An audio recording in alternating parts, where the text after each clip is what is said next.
Hi, everybody. So it's been 1 week since I reverted to Islam, and I wanted to share with you some things that have been happening, and mostly one thing, actually. Okay, so here goes. I don't know why I wasn't prepared for this, but there has been such a massive lifting of this weight that I've been carrying on my neck for decades. For me, I think it was anger over things that I see in the world, the injustice, and my default reaction historically has been to get upset.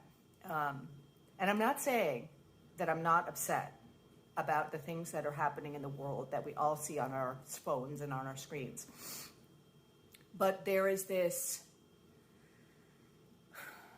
I guess it's a peace, it's a sense of it's not all in my hands, which I really wasn't expecting. You don't have to carry the burdens alone. And I think when I reverted, there was this lifting of this sense of complete responsibility for everything that's happening in the world.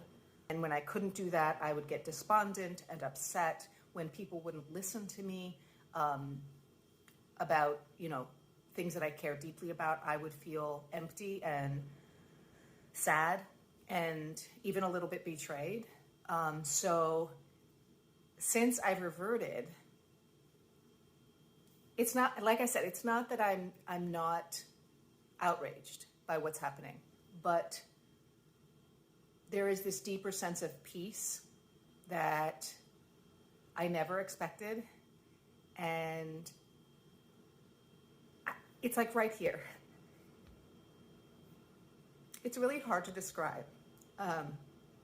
And maybe that's why no one ever told me about it, because it's hard to describe. I'm just really grateful for everyone's guidance and being with me on this journey. And yes, I'm going to still keep posting my thoughts as I read the Quran and continue to share them with everybody. That's been a learning experience for me, and maybe for you too. So have a lovely day, and I'll talk to you soon.